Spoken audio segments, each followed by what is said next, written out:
welcome to my channel. I am Leo Vidal, and what I have here today is a pocket watch, Hunter case, size 16. This is not your ordinary Waltham. If you look at the dial carefully, you will notice that on the dial is Prestons Limited. Prestons of Bolton were situated in northwest England and were often known as the Diamond Centre of the North. I'm not far from Bolton, and I would have loved to go to the shop where this pocket watch was originally purchased in around 1918, but unfortunately due to high street decline the shop eventually closed after almost 150 years of trading in 2017. There were only 500 pieces of this watch produced for Prestons of Bolton, and this is one of the survivors. Sometimes it runs, sometimes it doesn't, and when it runs, it doesn't run very well. When I wind the watch, I can feel the mainspring slip in. I presume it's broken, but when I disassemble it, we will have a close look at it and see what the problem is. Give it thumbs up if you are enjoying the video. More than anything, it tells me that you like what I do, and it fuels my motivation to carry on producing content like this. And my comments too.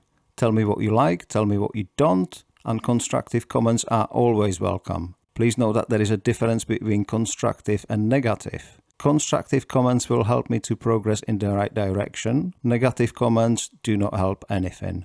As you can see, the movement is very dirty. I'll let you have a close look.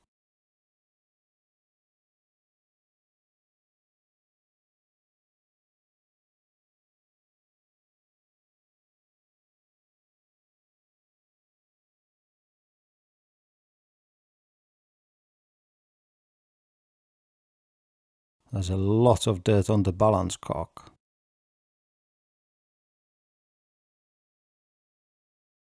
Okay, let's start with removing the bezel so I can get to the hands.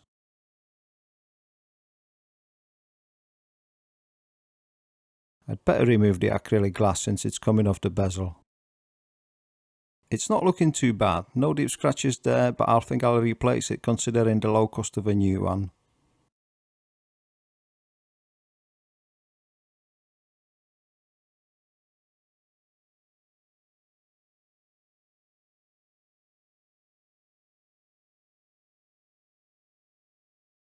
The dial is actually in a very good condition. You often see cracks on enamel dials, but this one looks good. The hands look a bit tired. They could do with polishing and rebluing. We have some rust here. The hands definitely need sorting out. This is the Bezel protector. It's much nicer than a plastic bag. I'd highly recommend it.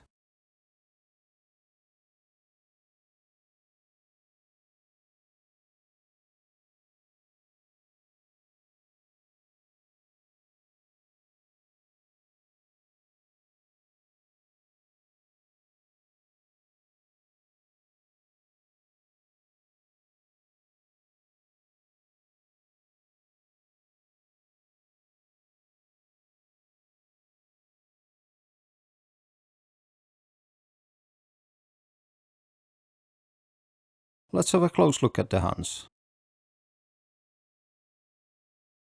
Yeah, rusty. Even worse from the underside. This one isn't rusty, but it's not looking as good as it could do. They actually look reasonably good, however the macro lens amplifies everything, but regardless of that, I will do as best I can to make them look like new.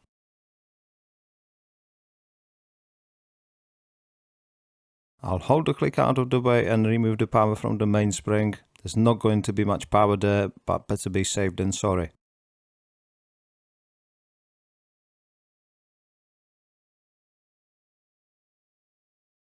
Now I'll remove the case screws so I can take the movement out of the case.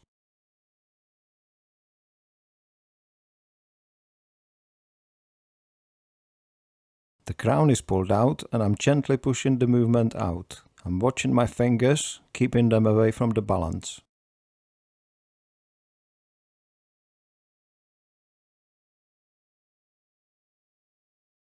Now the dustband, a twist with a screwdriver just below the dimples.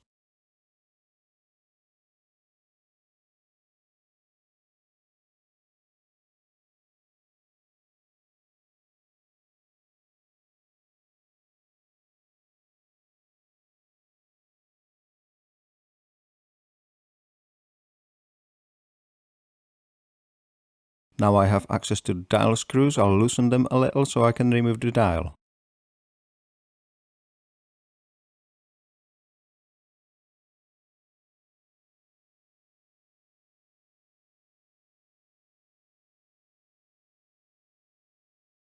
There are no issues on the underside, so I can put it away.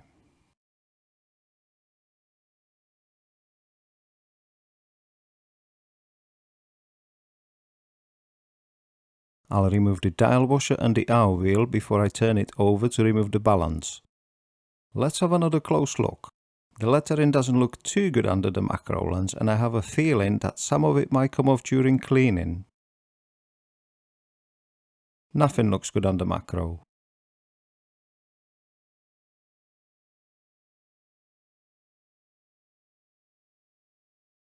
Oh boy, that's not been serviced for decades.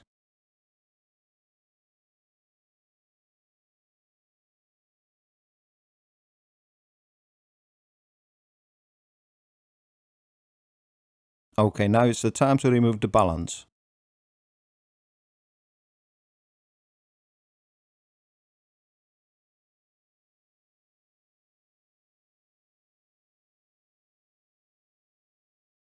Let's help it a little bit.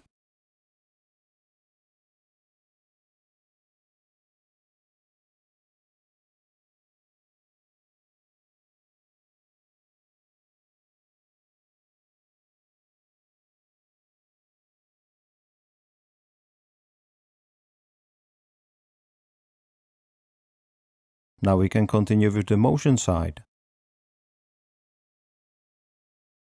This is the setting wheel cap.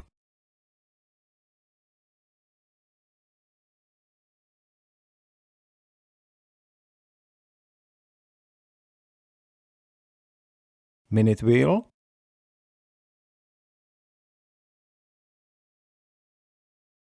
Setting wheel.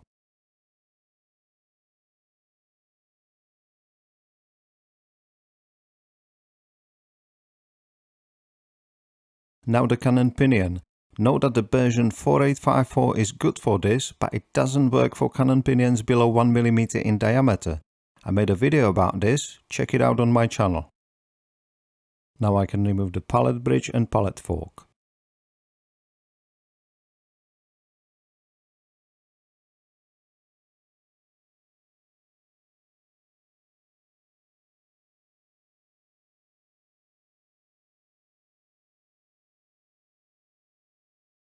The pallet fork is stuck in the jewel.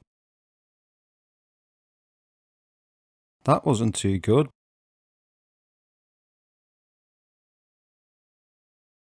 Everything is okay. The pivots on the pallet fork are fine.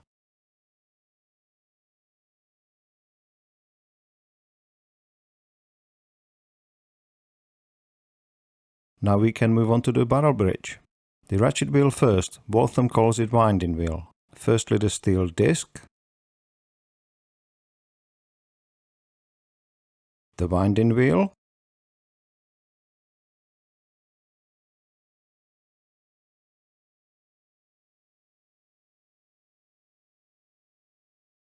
This is the recoiling click.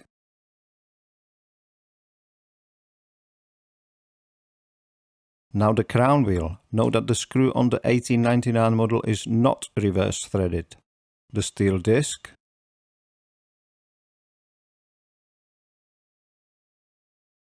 The crown wheel stud.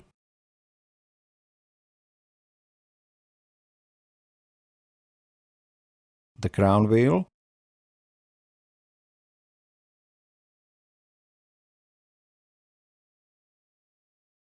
The crown wheel washer that acts as a bearing can stay in its place, and I can remove the bridge.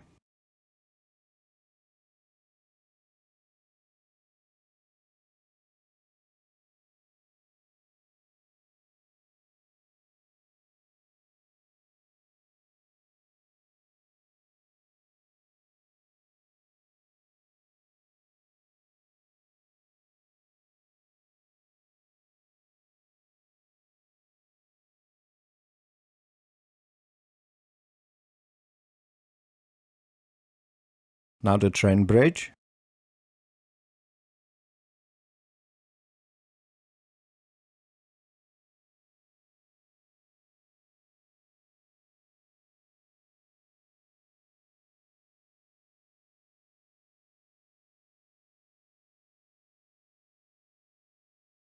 center wheel,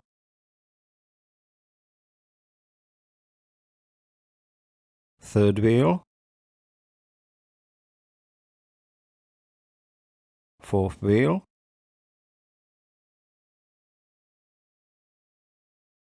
the escape wheel,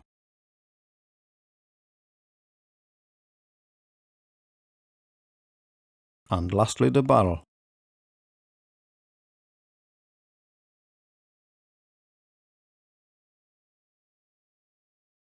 Now the last section, the keyless work. This is the shipper cap,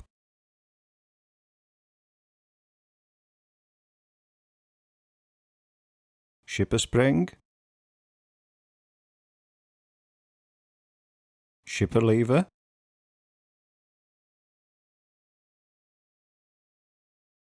the shipper.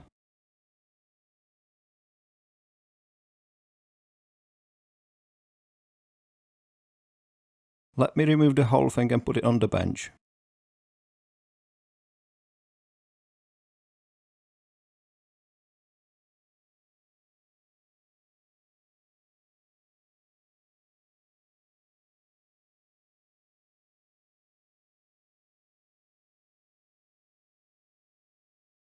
That's the winding arbor bearing.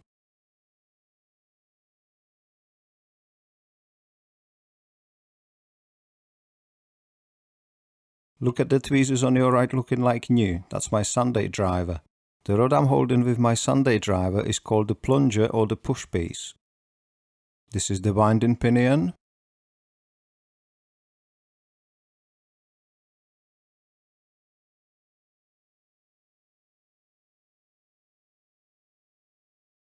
I'll remove the clutch and we are left with the winding and setting arbor.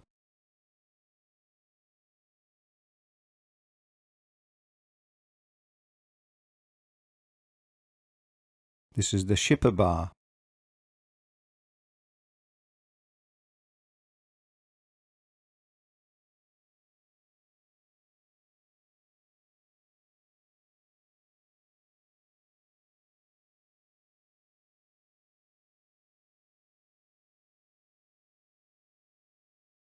Now let's have a close look at the barrel. The lid, Waltham calls it a main wheel. It's separated from the barrel, which Waltham calls the lower portion or the shell. For simplicity, I'll carry on calling it the lid and the barrel as we know it. This is the hook in the barrel for the mainspring. Can you see this? Unlike your modern barrel, I can turn the lid.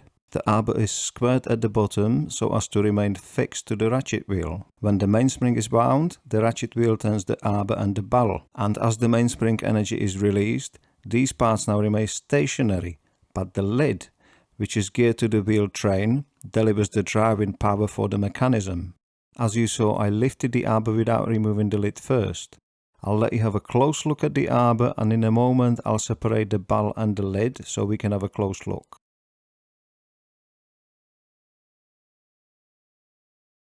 The mainspring is on the hook. To disengage it, I'll proceed exactly the same way as you would do when you are removing a spring from your mainspring winder.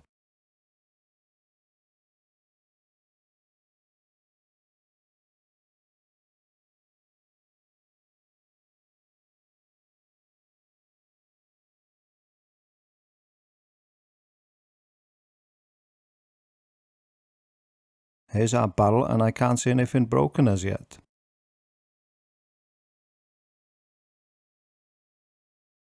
There it is, it's the end that's broken. There's our lid, not the usual what you're used to. The lid is staked to the arbor hook.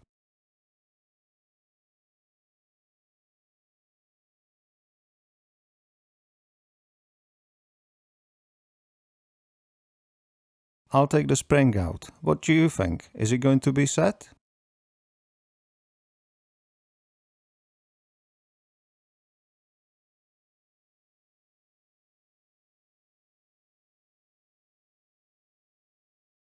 Of course it's set. Did you expect anything else?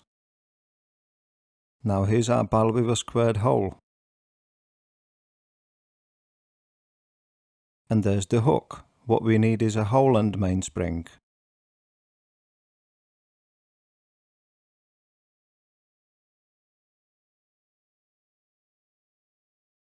No wonder we had issues. That's definitely not the right end for this barrel. Nice try, but it's a no.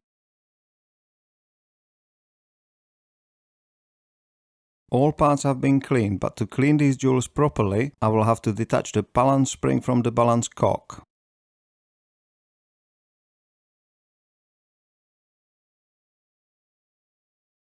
I'll speed it up so we're not here forever.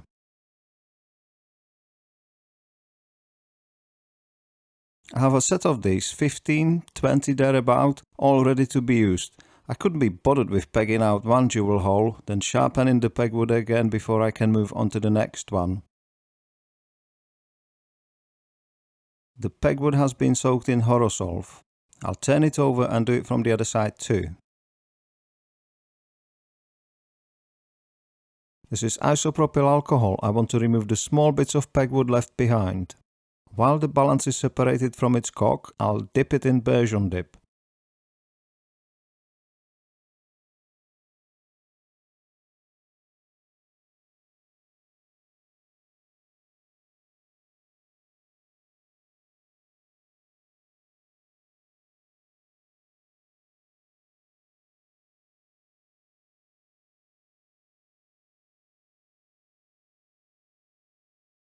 This is Mobius 9020, and that looks about right to me.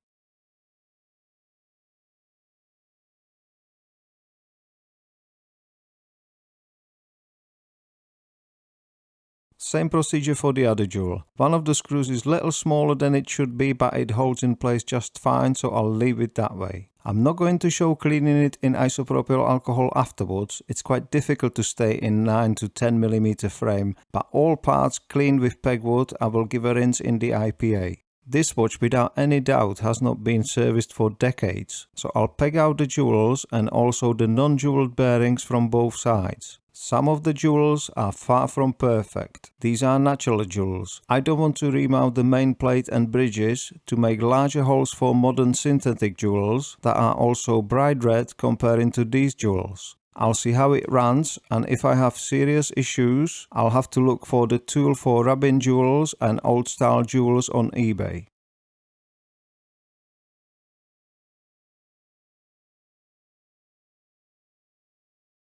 I'm temporarily installing the balance because I want to check the end shake and side shake, and it's looking good.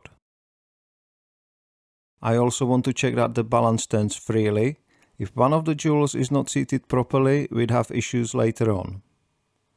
No issues here. It goes on for a long time, but we have to move on. I'll start with the keyless mechanism, which goes into this area here. And these are the parts that we'll need to install. This is the shipper bar.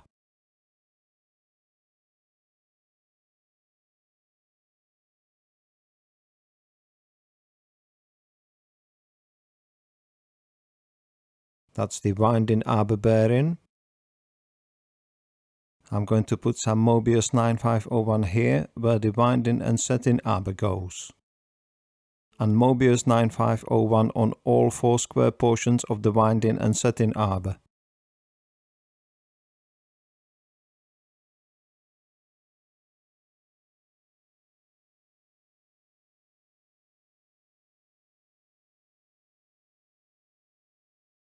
I'm struggling here. It's either struggle and stay in the frame or do it off the camera, and I think I know which you prefer. This is the push piece or plunger, whichever you prefer. Little bit of the 9501 here and also on the end.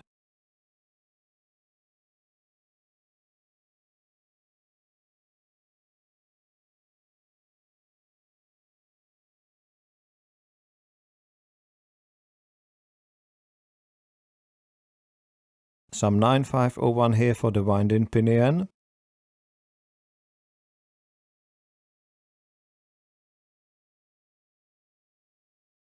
Now the winding pinion can go in its place.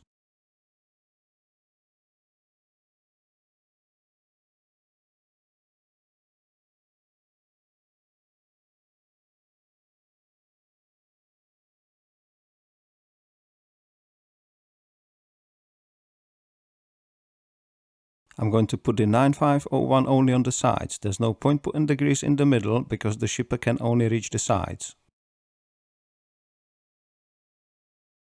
Also a small amount of the grease on the angled teeth of the clutch and the winding pinion.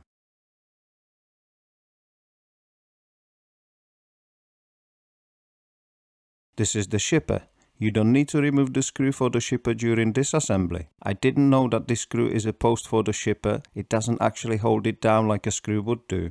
Small amount of the 9501 here. Note how the shipper is only touching the sides of the clutch.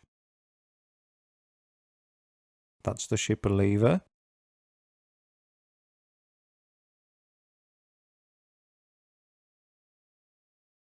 Shipper spring.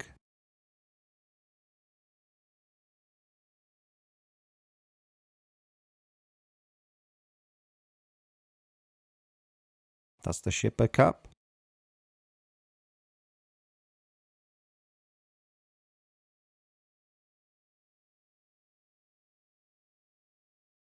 I've already put some grease on the main plate, but this is high friction area, so I'll place some more Mobius 9501 on the arbor just here. We're in the time setting position, everything works well, so I'll move the clutch and test the winding position too.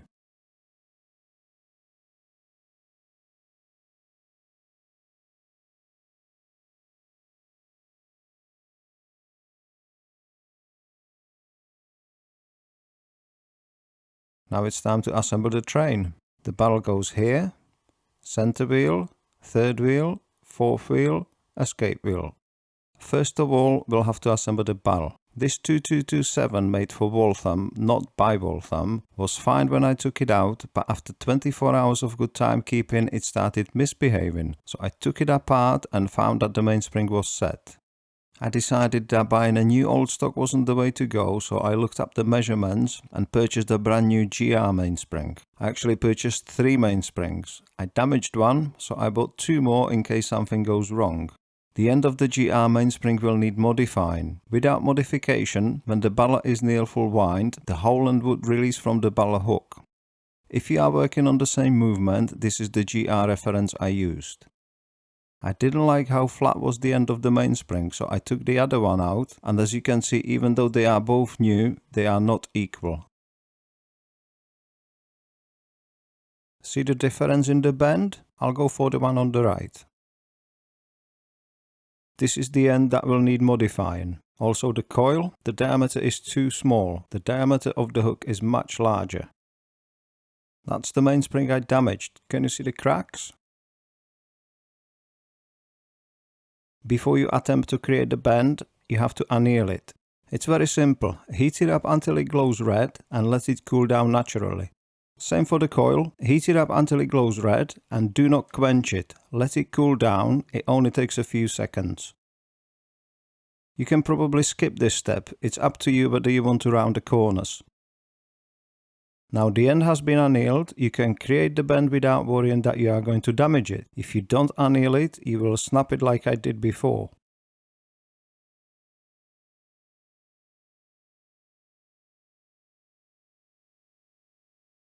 You can use pegwood afterwards to shape the bend the way you want. I'm not actually doing it now, I'm only demonstrating.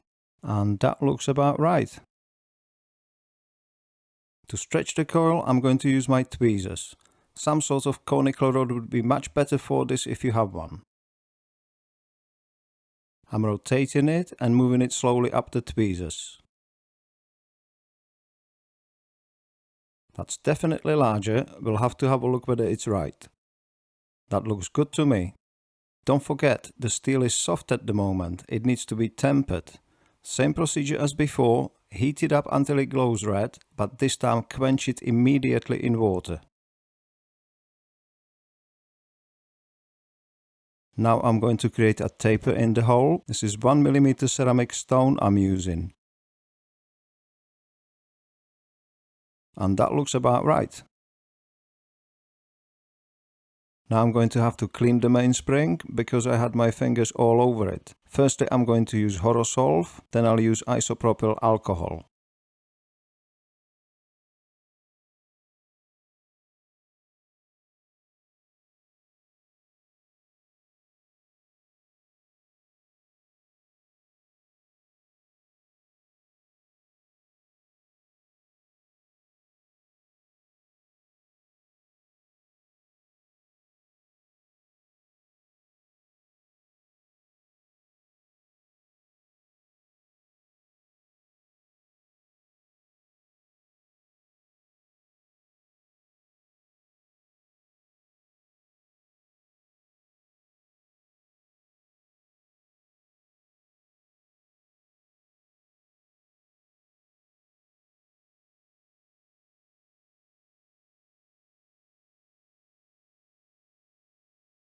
This is Mobius 8200 and this is my preferred method greasing a mainspring.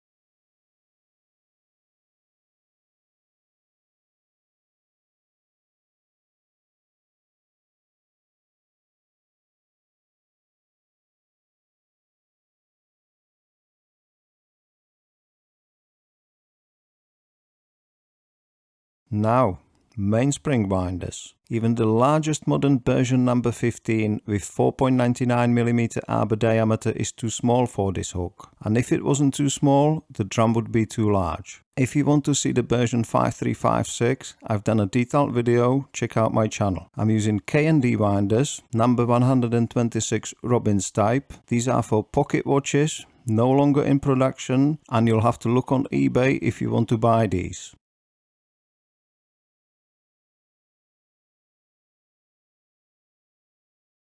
I'll have to leave the very end out so it can be hooked on the hook.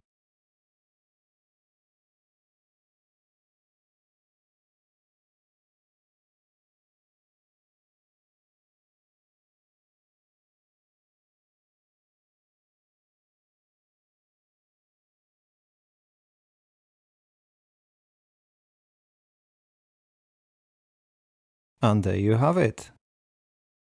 I'm going to get it on the hook on the barrel and push in that direction while releasing the mainspring in the barrel. I'm having a bit of a battle here. I'm trying my best to position it so you can see what's going on, but it's in a position I'd never have it in and I'm struggling to see it myself. That was lucky. There's no hole in the finger cut.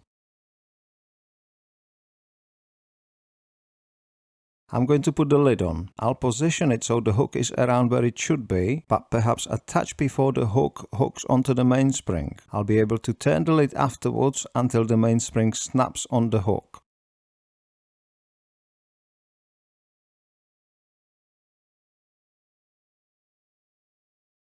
Okay, that's on. The mainspring is hooked.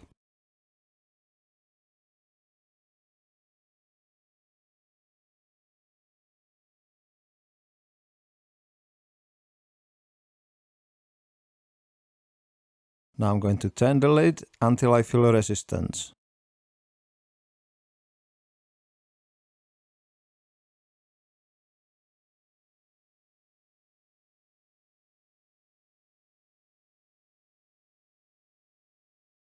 And it's springing back now. Everything is in place.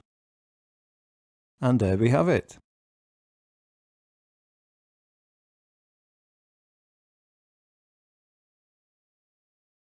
Finally we can move on with the train assembly, and these are the parts we need. I'm going to put some HP 1300 on the barrel arbor here.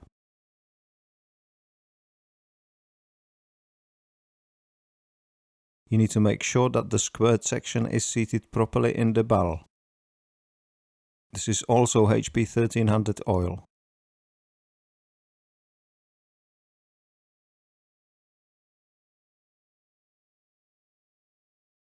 I'm being extremely careful here. The only thing that holds the arbor in place is the squared section in the barrel. I'll hold it down and make sure it turns. If it pops out, you'd have issues later on. That's fine, I'm happy with that. Now the escape wheel, fourth wheel,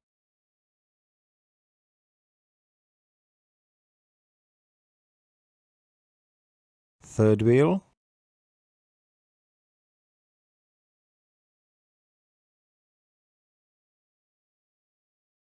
the center wheel. I'll put some HP 500 here.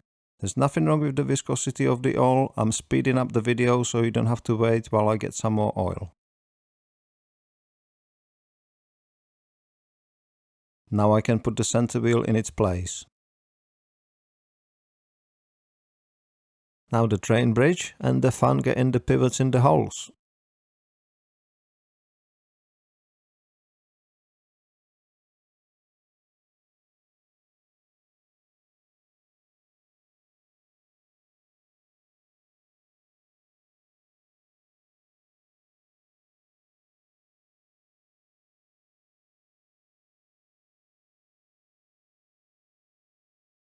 This bridge likes to move about. I'll put the screw here, but I'm not going to tighten it at all. Just a couple of turns to stop the bridge from moving.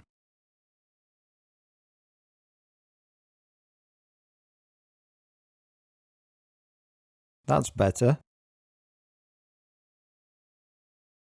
Still not quite there, but we're getting there.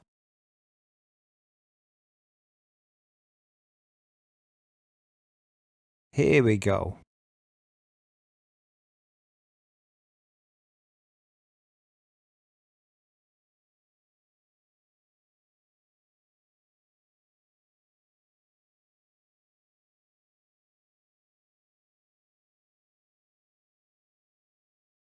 I have to hold the bridge down, it likes to move a lot.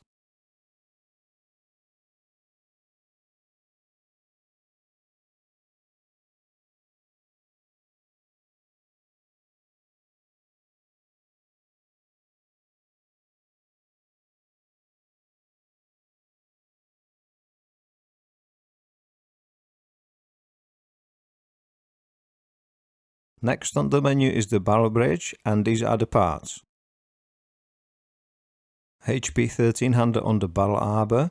As I mentioned before, I'm speeding up the footage while getting more oil, nothing wrong with the viscosity. You'll see this several times throughout the video.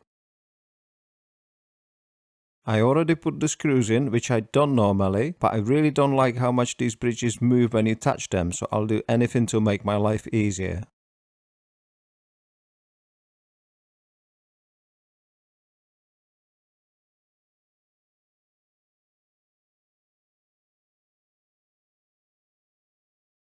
That's looking good, I can tighten it now.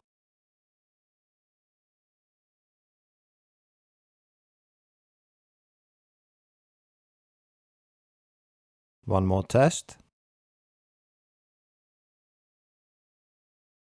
Let's have a look at the end shakes and side shakes.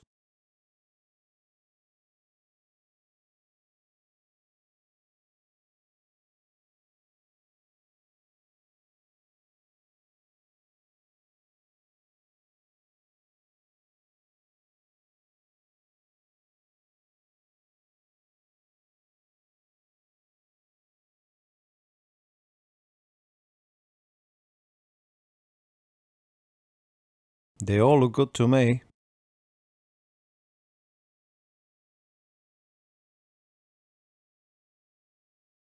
No issues here either. You should be able to see the oil here. If you don't, you're missing out. You should watch it on a larger screen. Let's test it once more.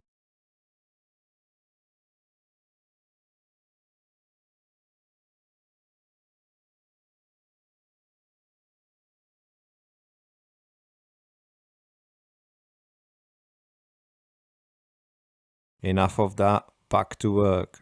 The crown wheel is seated on the crown wheel washer that's secured with the screw there, and the crown wheel washer acts as a bearing, so it needs to be lubricated well. If you look carefully, you will see the shiny section here. There's a lot of friction going on here.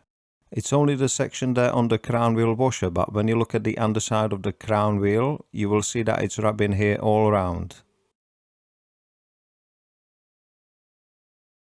I'm not going to be shy with the 9501 here, I'll put plenty there.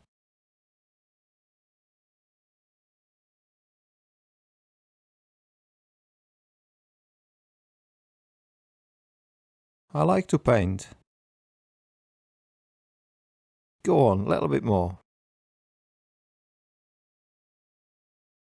Okay, the crown wheel can go in its place now. This is the crown wheel stud, and same as the crown wheel washer, there is a lot of friction going on here. The friction happens on the sides just here. Again, I'm not going to be shy with the 9501 here.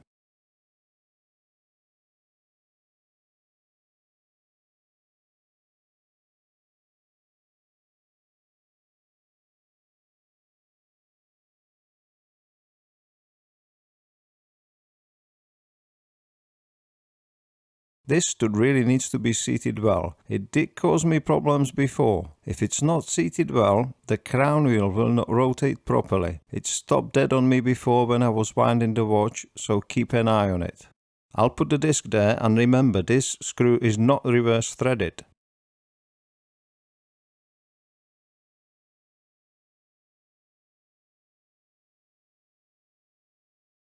It's not screwed down fully. I'm going to test it first. Looks good. I'll tighten it now. That's screwed down, so final test now. No resistance whatsoever. I'm happy with it. Now the ratchet wheel. I'm just making sure that it's seated properly. Now the disc. These look much nicer than the ordinary steel ones.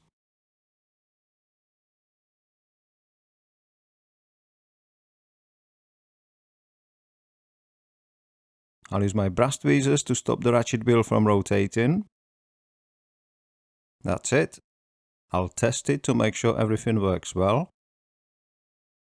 And that's looking good. I'm happy with it. A little bit of HP 1300 on this post for the recoiling click. Not that I can see the other side, but I'll give it a go so you can see it too. Now let's put the click in its place.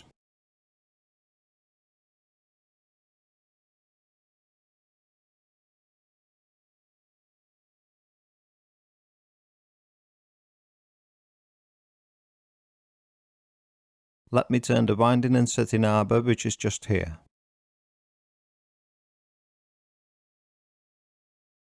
Nothing is happening because it's in setting position. So what we need to do now is to pull out the shipper bar, and this will engage the clutch with the winding pinion, which in turn will engage with the crown wheel. Now let's turn the winding and setting arbor. And as you can see, turning the arbor now sets the train in motion.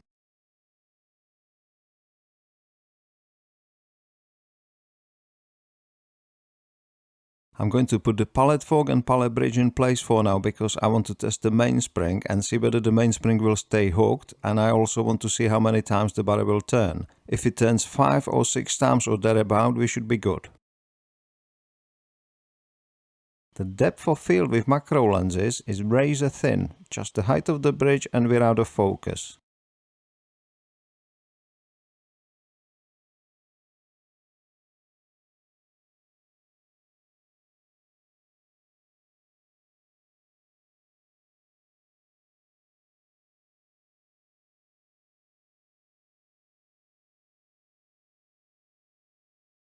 I'm never happy with the focus. I'm looking at a very small screen on the camera and it's quite hard to judge whether it is in focus. Now the moment of truth. I'll put the piece of Rodico here so I can easily count the turns.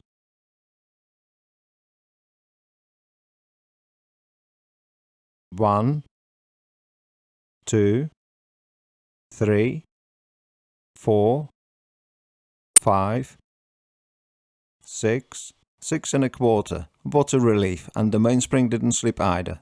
However, we're only halfway there. Let's unwind it now.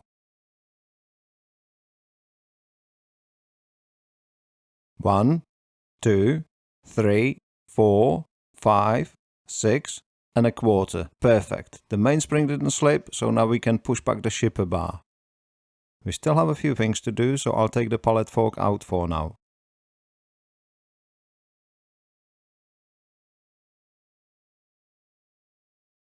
The escape wheel, Mobius 9020.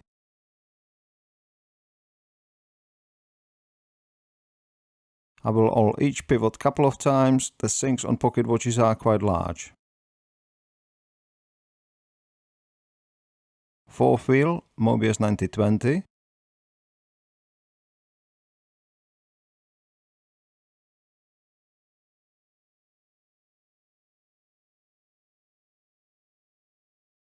Third wheel, also Mobius 9020.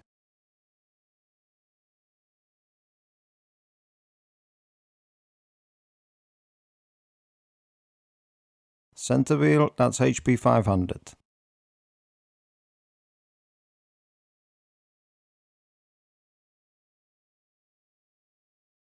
Just so you don't say I never show my face. I'm trying to get the oil all around the pivot.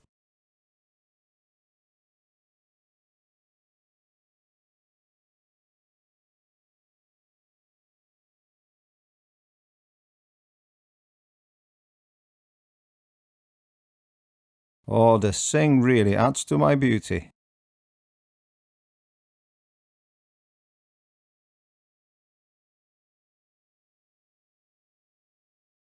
That's the escape wheel, Mobius 9020.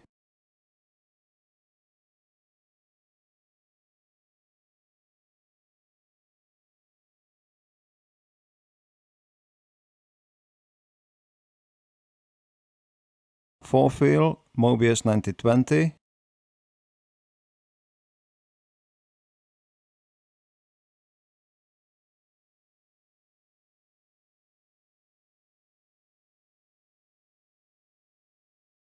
Third wheel, Mobius 9020.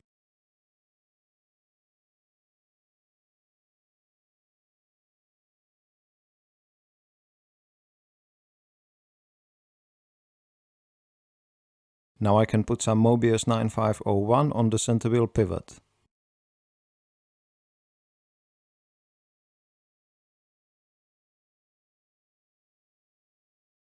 And while we're here, I might as well put the cannon pinion on.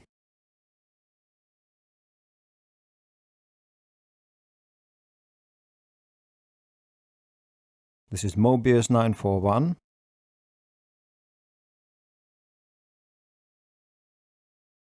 And finally I can install the pallet fork and pallet bridge.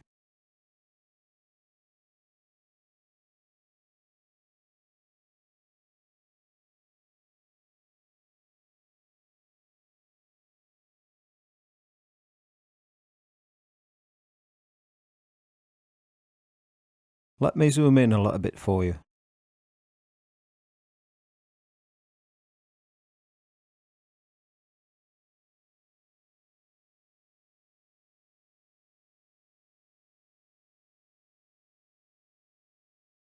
That's looking good.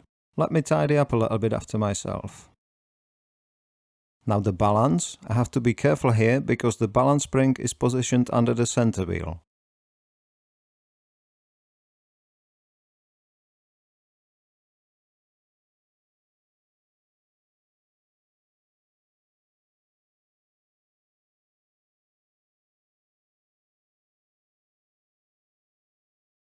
It's twitching, it wants to come back to life.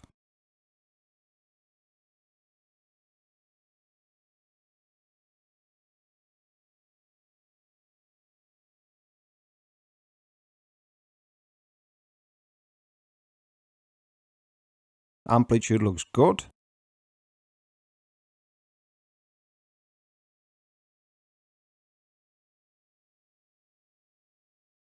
Here we go.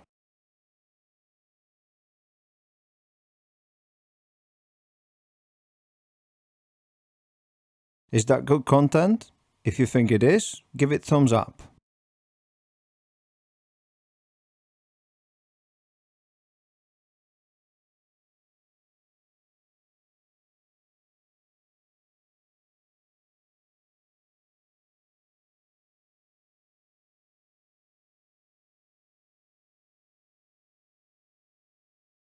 I need to find out the lift angle to get correct amplitude reading. A UV marker does a great job. It's so much easier to see than an ordinary one.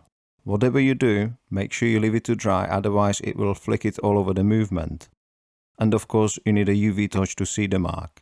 I'm slowly winding the watch and you can see the marker moving at the bottom of the screen. You need to keep increasing the power until the marker meets on the opposite side at 180 degrees. I'll speed it up so we're not here forever. Now I'll freeze the frame so you can see the marker. Now we're roughly at 150 degrees from the starting point, which was at the bottom of your screen. I'll speed it up again until we reach 180 degrees. Now the marker meets here, so we know the balance is going exactly 180 degrees. All we need to do now is to set the lift angle on the Timegrapher until it shows 180 degrees amplitude, and that's how you determine the lift angle.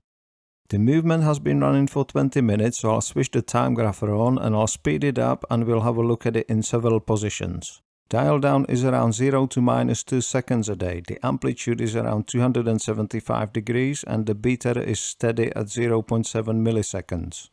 When I turn it on the side, it starts gaining, but it settles down quickly to 0 to +6 seconds a day. The amplitude is close to 240 degrees and the beater increases to 0.9 milliseconds.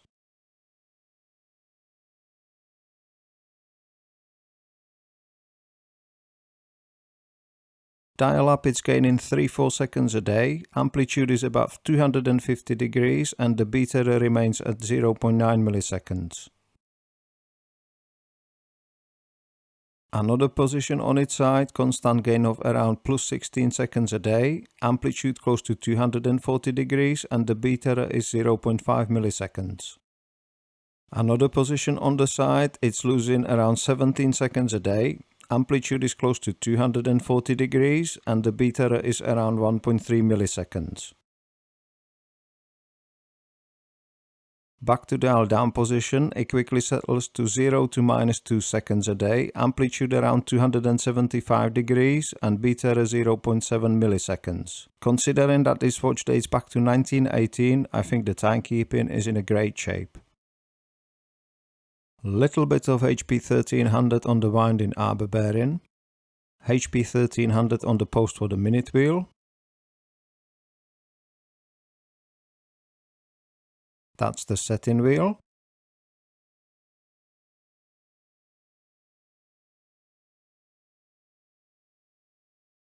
And the minute wheel. Now the setting wheel cap.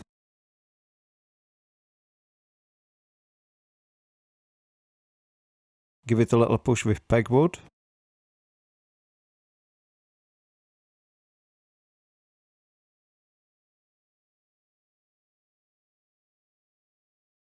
Now the hour wheel. I'll give it a little test just to make sure everything's okay.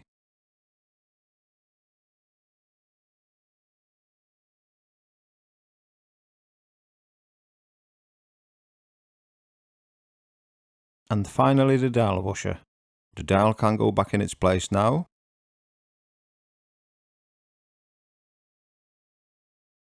Let me adjust the ISO so it's not so bright. I'll secure the dial with its dial feed screws. That's the first.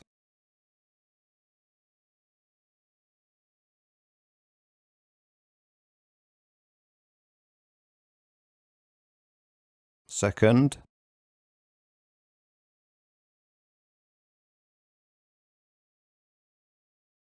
And that's the third one.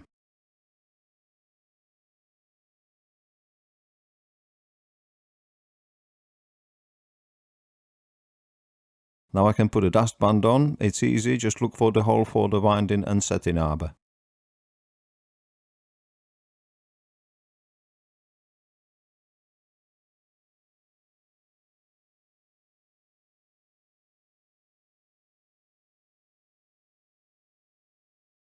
The hands have certainly seen better days, but I have seen a lot worse. There is a bit of rust, but it's not major. It's only surface rust. There is no deep pitting, so it won't be difficult to remove it without taking off too much material and altering the shape of the hands. There is no rust on the hour hand, but you can't do just one hand. It's either all or none to keep uniform finish on all hands.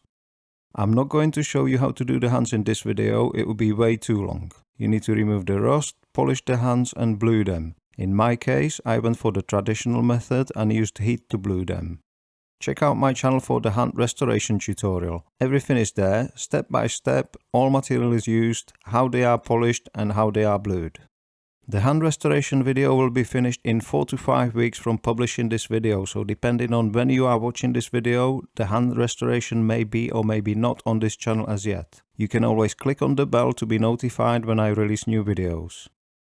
I hope you will agree that the hands look much better now. It's really not that difficult and you don't need any rotary tools either. It's all being done by hand. No need to glue or secure the hands. It all can be done very easily without bending or damaging the hands in any way.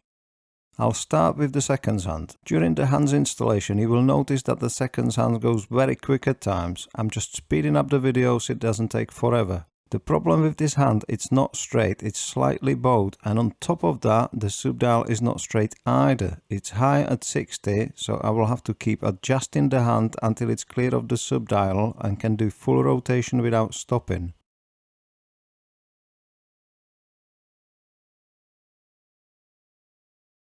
That should be just fine now. Next is the hour hand.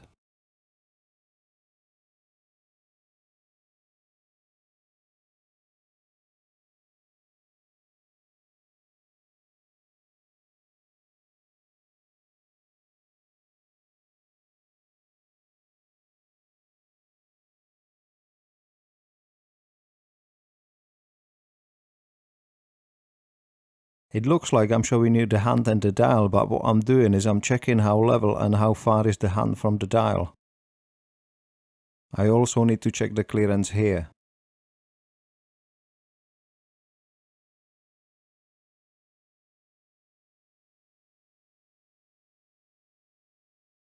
It's not looking too bad, I just need to do some minor adjustments.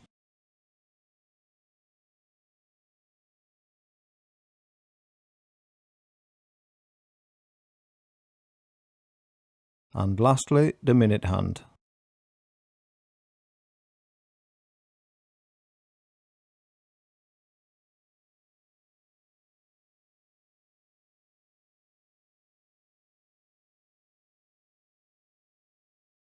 Perfect, that's looking good, I'm happy with that.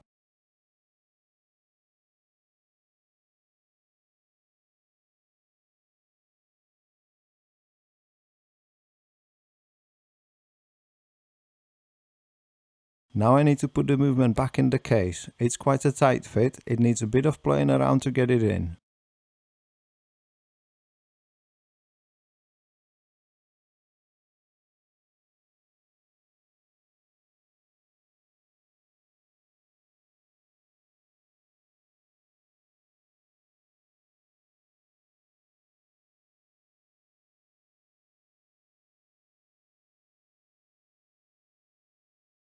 I'm just checking the time setting and winding.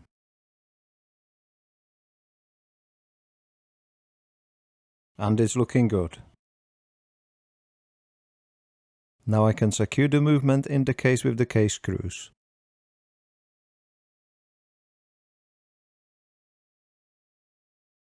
Now the acrylic glass. The one that was in wasn't too bad, but you could tell it wasn't perfect. I tried polywash, but I wasn't entirely happy with the finish, so I got a new one.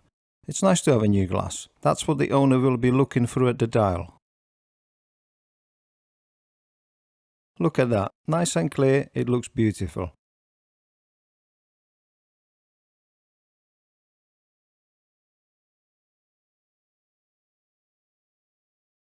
Let's compare it to the old one.